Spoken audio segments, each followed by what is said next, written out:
नमस्कार प्रेक्षकांनो, ठरलं तर मग मालिकेच्या आजच्या म्हणजेच 6 मार्चच्या भागात काय घडलं ते आपण पाहणार आहोत. पण त्याआधी जर तुम्ही माझ्या चॅनलवर नवीन असाल तर चॅनलला प्लीज सबस्क्राईब करा. तर प्रेक्षकांनो, आता आपण पाहतो की सकाळचे 3:30 वाजलेले असतात, पण सायली मात्र अर्जुनची वाट बघतच उभी असते. तिला खूप टेन्शन आलेलं असतं. तिच्या मनात विचार येत असतात की मी पोलिसांना कळवू का. ती अर्जुनला फोन करून बघते तर अजूनही त्याचा फोन स्विच ऑफच येत असतो. मग ती म्हणते पोलिसांना कळवलं तर हेही चिडतील, त्यापेक्षा वाट बघितलेलीच बरी. तर इथे प्रतिमा व रविराज बोलत असतात. रविराज म्हणत असतात, आज तुझी पूर्वीची सवय आठवली.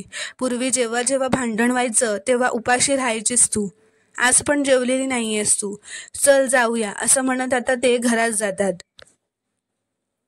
तर इथे दुसरीकडे अर्जुन व चैतन्य मात्र रात्रभर रत्नागिरीच्या रस्त्याला असतात व अथर्वला शोधत असतात. तर इथे सायली देवी आईकडे प्रार्थना करत असते की देवी आई हे कुठल्या संकटात नसू देत. तर आता अर्जुन व चैतन्य हे रत्नागिरीला पोहोचलेले असतात. अर्जुन म्हणतो रत्नागिरीला पोहोचलो सुद्धा आपण, आता मेन सिटीमध्ये जाऊ व तिथे शोधू. तर आता सकाळ होते. सायली काही रात्रभर झोपलेलीच नसते. ती सकाळी तिच्या खोलीतून खाली येते. ती मनातच म्हणते पूर्णाजी तर घरात नाहीयेत आणि आईंचा पाय दुखतोय, पण देवासमोर दिवा लावायला हवा, असं म्हणून ती देवी आईसमोर दिवा लावते. ती देवी आईकडे प्रार्थना करते की देवी आई हे सुखरूप असू देत, आज यांना यश मिळू दे. माझी भक्ती जर खरी असेल ना देवी आई, तर आज यांना अथर्वदादा नक्की सापडतील. तर इथे सकाळ झाली असल्यामुळे चैतन्य अर्जुनला म्हणतो, मला वाटतं प्रवास खूप झाला, थोडा ब्रेक घेऊया, असं म्हणून ते एका चहाच्या टपरीवर येऊन थांबतात. तर तिथे अथर्व हा चहा पीत बसलेला असतो. हे अर्जुन बघतो व खूपच शॉक होतो. अथर्वची नजरही अर्जुनवर पडते. अर्जुन रागातच अथर्वकडे चालत येतो. अर्जुन त्याला म्हणतो, आम्ही तुला शोधत इथपर्यंत आलो. याचा अर्थ कळत नाहीये का तुला? या केससाठी तू किती महत्वाचा आहेस हे कळत नाहीये का तुला? अथर्व म्हणतो, कळतंय. अर्जुन म्हणतो, तुझ्यामुळे एक निर्दोष माणूस शिक्षेपासून वाचू शकतो हे कळत नाहीये का तुला? तर अथर्व म्हणतो, कळतंय. अर्जुन म्हणतो, तुझ्यामुळे साक्षी शिकरेसारखी क्रिमिनल, तिला शिक्षा होऊ शकते, कळत नाहीये का? तर अथर्व म्हणतो, कळतंय. तर अर्जुन म्हणतो, मग का पळून आलास तू? तुला या सगळ्या गोष्टी माहिती होत्या ना? तर अथर्व म्हणतो, मी हे कोर्ट कचेऱ्या नाही करू शकतो. माझं लग्न ठरलंय. मी लग्न, मुलं बाळ अशी साधी स्वप्न बघतोय. मला या खुनाबिनाच्या खटल्यात प्लीज आणू नका. मला या सगळ्याशी काही संबंध ठेवायचा नाहीये, प्लीज, असं तो अर्जुनकडे विनवणी करत असतो. तर आता प्रेक्षकांनो, अर्जुन एक आयडियाच करतो. तो अथर्वला कोर्टात येण्यासाठी एक आयडिया काढतो. आधी तो त्याला म्हणतो, ठीक आहे, मी तुला कोर्टात येण्यासाठी जबरदस्ती नाही करू शकत. आम्ही निघतो. व तो पुढे जाऊन थांबतो व पुन्हा मागे येत म्हणतो की अथर्व, तुला एक सांगायला विसरलो. स्वतःची खूप काळजी घे. जमलं तर ना महिनाभर किंवा 6 महिने कुठेतरी लपून राहा आणि मग कदाचित 1% चान्स असेल तुझ्या जिवंत राहण्याचा. तर अथर्व घाबरतच विचारतो, म्हणजे? तर अर्जुन म्हणतो, म्हणजे माझी ड्युटी म्हणून मला कोर्टात सांगावंच लागणार ना की साक्षीचा खोटा भाऊ अथर्व विचारे जिवंत आहे, आणि मग पोलीस तुला शोधतीलच, पण त्याआधी महिपत शिकरेची माणसं तुझ्यापर्यंत पोहोचतील. हे ऐकून अथर्व फारच घाबरतो. तर आता चैतन्य ही अर्जुनला साथ देत म्हणतो, पण अर्जुन, जर पोलिसांना पकडलं तर पोलिसांनी जर याला पकडलं तर बरं होईल. कोर्टात खोटी कागदपत्र दिली म्हणून याला अटक करतील व जेल होईल. हे ऐकून अथर्वच्या चेहऱ्यावरचे हावभावच उठतात. चैतन्य म्हणतो, महिपत शिकरे अथर्वचे तुकडे तुकडे करून, असं तो म्हणतच असतो. तेवढ्यातच अथर्व म्हणतो, ओ बस, मला मरायचं नाहीये. ओ, माझं नशीब खराब आहे की त्या साक्षी शिकरेला माझं नाव आणि माझा फोटो सापडला. तो अर्जुनच्या पाया पडतो व म्हणतो, प्लीज मला त्या महिपत शिकरेपासून वाचवा. तर अर्जुन त्याला म्हणतो, पाया पडायची काहीच गरज नाही आहे. अर्जुन म्हणतो, तू जर कोर्टात आलास तर तुला फुल प्रोटेक्शन मिळेल. कोणी तुला हात सुद्धा लावू शकणार नाही. चैतन्य म्हणतो, आणि तुला कोर्टात येऊन काहीही करायचं नाहीये, फक्त तुझा चेहरा दाखवायचा आहे. सगळं आपोआपच होईल. तो त्याला म्हणतो, हे सगळं आम्ही तुला घाबरवायला नाही सांगत आहेत. आम्ही फक्त पॉसिबिलिटीज सांगितल्या. पुढे काही बरं वाईट झालं तर तुझी तयारी असायला हवी म्हणून. अर्जुन म्हणतो, पण तुझ्यावर आहे, तुला यायचं असेल तरच चल, काही जबरदस्ती नाही आहे. पण तुला यायचं असेल तर ही तुझी बॅग उचलायची आणि त्या गाडीत जाऊन बसायचं, बाकी सगळं आपोआप होईल. असं म्हणताच आता अथर्व त्याची बॅग उचलून पळतच जाऊन अर्जुनच्या गाडीमध्ये बसतो. तर आता अर्जुन व चैतन्य चहा पियायला बसतात.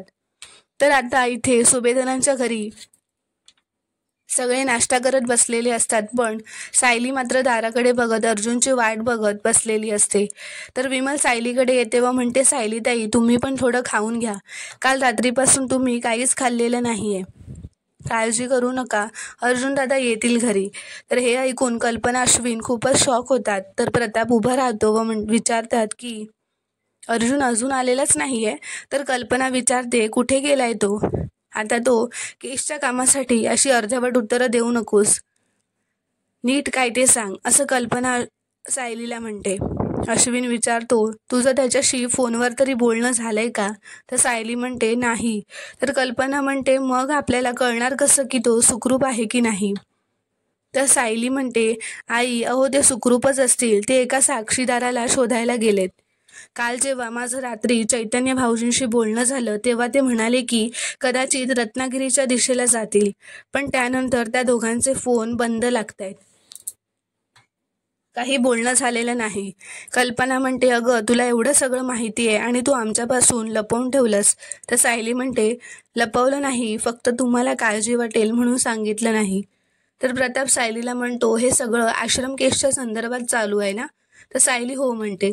तर प्रताप म्हणतो, वाटलंच मला, आता या केसमुळे आपल्याला व आपल्या घराला अजून काय काय सहन करायला लागणार आहे देव जाणू. तर अश्विन म्हणतो, डॅड, आपण पोलीस कंप्लेंट करूयात का? तर सायली त्यांना थांबवतच म्हणते की नाही बाबा, नको, ते कोर्टात नक्की येतील, तुम्ही जरा धीर धरा, कालपासून मी सुद्धा याच गोष्टीवर धीर धरून आहे. असं म्हणत सायली म्हणते, निघते मी, व ती कोर्टात जायला निघते. तर आता इथे दुसरीकडे महिपत शिकरे हा खूपच आनंदात असतो, आनंदाच्या भरात गाणी गात असतो व हातात पेढ्यांचा बॉक्स घेऊन नाचत असतो, सगळ्यांना पेढ्यांचा बॉक्स घेऊन पेढा भरवत असतो. तिथे नागराज व प्रिया सुद्धा असतात. म्हणतो, आज माझ्या मुलीच्या मागे जे 2 वर्ष ग्रहण लागलं होतं ना, त्या सुटणार आहे. तो म्हणत असतो, आज त्या म्हाताऱ्याचा जामीन रद्द होणार, माझं मुलीचं नाव या केसमधून कायमचं सुटणार आणि तो जज साहेब त्याचं ते पेन मोडणार. तर असं म्हणत तो खूपच उत्साही होत असतो. तर साक्षी त्याला थांबवते व म्हणते, अण्णा, ही एनर्जी थोडी संध्याकाळपर्यंत राखून ठेवा, संध्याकाळी आपण सेलिब्रेट करूया. तर प्रिया म्हणते, पार्टी आहे का? कुठे, घरी की हॉटेलमध्ये? तर साक्षी तिला म्हणते, तुला काय करायचंय ग? तसंही तुला इन्व्हिटेशन तर नाहीये, फक्त असेच लोक इन्व्हायटेड आहेत जे त्यांची कामं चोख करतात, तुझ्यासारखे लुझर्स नाही. तर आता महिपत म्हणतो, मला तर कोर्टात जायचंय, पहिल्या रांगेत बसायचंय आणि त्या मधुकर पाटलाचा तमाशा बघायचाय, चला जाऊयात. तर नागराज म्हणतो, तुम्ही व्हा पुढे, आम्हाला आमच्या परमपूज्य दादाश्रींबरोबर यावं लागेल. तर सगळे निघून गेल्यावर प्रिया म्हणते, आत्ता मला हे कचऱ्यासारखं वागवतायत, पण एकदा मी अश्विनशी लग्न करून सुभेदारांच्या घरी गेले ना, ही शेपटी हलवत माझ्या मागे पुढे करतील. तर आता इथे दुसरीकडे कोर्टाच्या बाहेर सायली, कुसुम व मधुभाऊ आलेले असतात. मधुभाऊ म्हणत असतात, जावई बापू रात्रभर आले नाही, हे तू आधी का नाही सांगितलंस? तर सायली म्हणते, त्याने काय होणार होतं, तुमची काळजी वाटली असती. तर कुसुम म्हणते, त्यांचा फोनही लागत नाहीये, म्हणजे ते सुखरूप असतील ना? तर मधुभाऊ म्हणतात, कुसुम, असं काही बोलून सायलीची काळजी वाढवू नकोस, असं काही होणार नाही. तर आता महिपत व साक्षीची गाडी कोर्टाकडे पोहोचलेली असते. तेव्हा सायली मधुभाऊ व कुसुमला दुसरीकडे जाऊन उभं राहायला सांगते व म्हणते, त्या बापलेकींना कळायला नको की तुम्ही दोघं आलायत. तर आता महिपत येऊन सायलीला उगाच कमीपणा दाखवत बोलत असतो, तुमचा नवरा कुठे दिसत नाही कोर्टाच्या आवारात? तो म्हणतो, बरं आहे, तो जितका लांब राहील ना तेवढंच बरं आहे. तर साक्षी म्हणते, काय अण्णा, कोणाबरोबर वेळ घालवताय तुम्ही? तर महिपत म्हणतो, वहिनी, एवढ्या मोठ्या वकिलांच्या मिसेस आहेत त्या, त्यांची चौकशी करायला नको? तर साक्षी म्हणते, हो, असं ती हसतच मान हलवत म्हणते. पण सायली मात्र त्यांना काहीच उत्तर देत नसते व शांत असते. महिपत म्हणतो, यांच्या मिस्टरांसारख्या वकिलांची गरज आहे देशाला. तर सायली म्हणते, तुम्ही स्वतःची काळजी घ्या, कारण देशाची काळजी घ्यायला खूप जण आहेत. तर महिपत म्हणतो, तुम्ही जो जोशी वकील मॅनेज केला होता तो पण कुठे गायब नाही. गायब आहे का? म्हणजे पाटलाला सोडायच्या बदली त्याने आशा सोडून दिली की काय, असं तो हसतच म्हणत असतो. तर सायली म्हणते, मिळतील, ह्या सगळ्या प्रश्नांची उत्तरं मिळतील तुम्हाला, कारण आम्ही फक्त तुमच्यासारखी तोंड वाजवत नाही, थेट कृती करत असतो, असं ती रागातच म्हणते. तर साक्षी म्हणते, पाहिली ना तुमची कृती, पाहिली आम्ही. पण काय आहे ना, आज तुझ्या वडिलांना भेटून घे, कारण आज त्यांचा जामीन कॅन्सल होईल आणि पुन्हा त्यांना जेलमध्ये जावं लागेल. तर आता महिपत पवार वकिलाला घेऊन थोडं बाजूला जातो व त्याला विचारतो, तो जोशी आज तर येईल ना, की पुन्हा बायकोचा पदर घेऊन बसला असेल? तर पवार म्हणतो की साहेब, येईल तो वेळेवर जर नाही आला ना तरी उशिरा येईल. साक्षी म्हणते, केस पुढे जाण्याआधी आला म्हणजे मिळवलं. साक्षी म्हणत असते, अर्जुन आणि त्यांचा असिस्टंट या दोघांनी केसमधून अंग काढून घेतलेलं दिसतंय. मागच्या वेळी हिअरिंगला तरी ते दोघे आले होते, पण यावेळी कोणीच दिसत नाहीये. तर महिपत आता म्हणतो, सगळे फासे आपल्या बाजूनेच पडणार आहेत, काळजी करू नकोस, चल तू, असं म्हणत आता ते कोर्टात आत जातात. तर आता सगळे कोर्टात येऊन बसलेले असतात. तर कुसुम म्हणते, त्या महिपतच्या चेहऱ्यावरचा आनंद बघितलास का? सायलीला म्हणत असते. त्या सायली म्हणते, त्याला जे वाटतंय ते वाटू दे, फक्त एवढीच प्रार्थना कर की हे कोर्टात लवकरात लवकर येऊ देत. तर महिपत व साक्षी खूपच खुश होऊन कोर्टात बसलेले असतात. तर आता कोर्टात जज आलेले असतात. तर महिपत पवारला विचारतो, तो जोशी कुठे राहिला? आरोपीचा वकील आला नाही तर केस कशी पुढे जाईल? तर जज साहेबही म्हणतात, मधुकर पाटील, तुमचा वकील जोशी कुठे आहे? तर मधुभाऊ म्हणतात, मला काही माहीत नाही साहेब. तर आता पवार वकील म्हणतो, युअर ऑनर, माझी अशी विनंती आहे की मला माझं ओपनिंग स्टेटमेंट करू द्यावं, तोपर्यंत जोशी वकील येतीलच, आणि तशीही केस आता ओपन अँड शट आहे. तर साक्षी म्हणत असते, आता हा जोशी आला नाही म्हणून पुढची तारीख नको मिळायला, असं ती अण्णांना महिपतला म्हणत असते. सगळा काही तो निर्णय आजच व्हायला हवा. तर पवार वकील म्हणतो, युअर ऑनर, मला वाटतं आपण ॲडव्होकेट जोशींची थोडी वाट बघायला हवी, ते कुठेतरी अडकले असतील. तर जज साहेब म्हणतात, कोर्टाला आता वाट बघता येणार नाही. तर आता जज साहेब या केसची पुढील तारीख सांगायला जातच असतात. तेवढ्यात अर्जुनची एंट्री होते. तो म्हणतच येतो की पुढच्या तारखेची काही गरज नाहीये जज साहेब, असं तो म्हणतच येतो. त्याला बघून आता सगळेच खूप चकित झालेले असतात. सगळ्यांना खूपच शॉक बसलेला असतो. तो म्हणतो, मधुकर पाटलांचा वकील मी आहे, ॲडव्होकेट अर्जुन सुभेदार. अर्जुनला बघून सायली खूपच खुश होते. अर्जुन जोशी वकिलांची NOC जज साहेबांना देतो व म्हणतो, जोशी वकिलांनी केस आता माझ्याकडे दिली आहे. हे ऐकून महिपत व साक्षी सगळेच खूप शॉक झालेले असतात. प्रिया म्हणत असते, अर्जुनचा कॉन्फिडन्स बघा, कन्फर्म ह्याला सॉलिड काहीतरी पुरावा मिळाला असणार, असं ती नागराजला कानातच सांगत असते. साक्षी महिपतला म्हणत असते की अण्णा, काहीतरी गडबड आहे, त्या जोशाने आपल्याला धोका दिलाय. महिपत आता जोशीला फोन करतच असतो, पण जोशी काय महिपतचा फोन उचलत नसतो.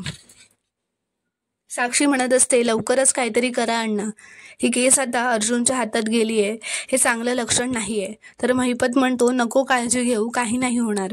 तर प्रेक्षकांनो, पुढील भागात आपण पाहणार आहोत की आता अर्जुन हा साक्षीला पुढे घेत तिला अथर्व विचारेंचा फोटो दाखवत तिला विचारत असतो की हा कोण आहे.